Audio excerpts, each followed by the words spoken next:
Bueno, muchos analistas dicen que la debacle financiera que se produjo en los últimos tiempos en el mundo tiene muchos puntos en común con aquel crack del 29, al que el mundo le costó mucho tiempo salir. Creíamos que estábamos saliendo de esta crisis y un grave problema, un default en Dubái por más de 60.000 millones de dólares, nos recordó que la crisis todavía continúa. Estamos ahora con la economista Marina Dal Poyetto del estudio Bain. Y bueno, Marina, te lo queríamos preguntar, ¿no? Esta luz roja que enciende Dubái, el tembladeral nuevamente en los mercados, ¿es un hecho puntual que se va a superar rápidamente? ¿Qué evaluación haces? A ver, me parece que es bastante distinto de lo que ocurrió cuando cayó Lehman Brothers allá por septiembre del año pasado. En ese momento realmente había dudas enormes sobre qué iba a pasar con los bancos y si iba a haber una quiebra masiva de bancos y una disrupción del sistema financiero global. Me parece que eso quedó atrás y lo que vimos a partir de marzo, digamos, cuando quedó en claro que no había ningún banco más que iba a caer, bueno, lo que empezamos a ver fue una corrección muy rápida de todos los precios y la gestación, el inicio de la gestación de una nueva burbuja, digamos, en un mundo donde los bancos centrales llevaron las tasas de interés a cero e inyectaron toda la plata necesaria para evitar quiebras de bancos grandes. Ahora, el paralelismo entre la crisis actual y el crack del 29. El crack del 29 al mundo le costó casi una década sobreponerse. ¿Es de esperar que esta debacle financiera que existió en los últimos tiempos también lleve años superarse? Creo que en el accionar de los bancos centrales y de la política fiscal está la principal diferencia entre esta crisis y la crisis del 29.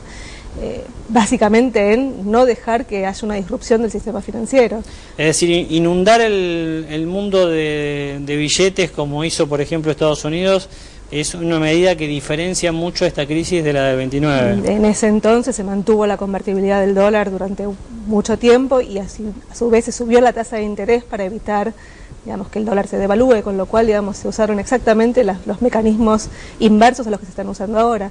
Por eso digo que lo de Dubái, hoy por hoy, en realidad, sí, te recuerda que no está todo solucionado y que hay problemas en el medio, pero la sensación que da es que bueno, que los activos pueden perder valor, digamos, que no es que todo va a seguir subiendo siempre hasta el infinito, digamos, mientras el dólar se devalúa, pero al mismo tiempo no va a haber una crisis sistémica de los bancos y los bancos van a seguir, digamos, a flote. Por ahí valen menos, digamos, y por ahí te licúan la deuda y por ahí te licúan el capital, digamos, pero no va a haber una crisis del sistema financiero. Pensemos un poco ahora en la Argentina, que es lo que a nuestros televidentes más les interesa.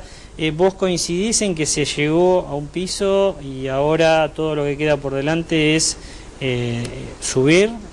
A ver, digo, 2009 fue un año, 2008-2009 fue un año caracterizado por la sequía y la sequía financiera, ¿no? Digamos, tuvimos los dos coletazos sobre la economía argentina, una economía caracterizada por tener un sistema financiero muy chiquito e hiperlíquido, con lo cual nosotros nos pegó en alguna medida menos que lo que le pegó al resto del mundo. Ahora, eso no significa que no nos haya pegado, digamos, los canales de conexión a la economía argentina estuvieron y el producto, sobre todo en la primera parte del año, tuvo una caída fuerte en sectores más dependientes del comercio internacional y en el agro particularmente. Leía dos informes, uno decía que la recuperación va a venir mucho por el lado de justamente el agro, los commodities, el turismo y las automotrices, y por el otro, bueno, cómo China se puede convertir en una locomotora que arrastre y ayude a la Argentina a recuperarse, ¿no? Bueno, a ver, digo, China fue lo que de alguna manera sostuvo a flote el mundo durante el año pasado, digamos, fue la única economía que si bien moderó su crecimiento, siguió creciendo a tasas altas, del 6-7%. En particular, digamos, en Argentina lo que vas a tener es, por un lado, digamos, la lluvia que te va a generar el impacto sobre el sector agrícola que se está recomponiendo respecto a lo que fue el año pasado, donde tuviste la pérdida de la cosecha y encima habían comprado insumos a precios caros en el campo, con lo cual, digamos, fue todo malo. Adicionalmente a eso, te ves un mundo que viene de un comercio que se había desplomado y que se está recomponiendo, particularmente en Brasil, digamos, y el sector automotriz, con lo cual ese sector también va a tirar.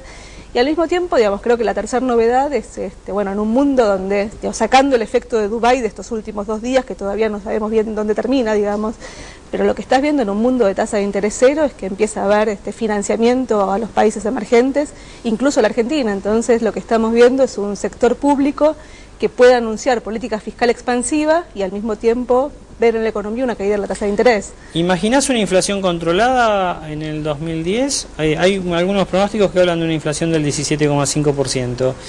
¿Cómo lo están observando ustedes desde el estudio Bain? Nosotros vemos dos efectos contrapuestos. Vemos por un lado el tipo de cambio funcionando como ancla, por otro lado vemos la puja distributiva acelerándose fuertemente y con empresas con mayor capacidad para trasladar a precios el aumento de sus costos.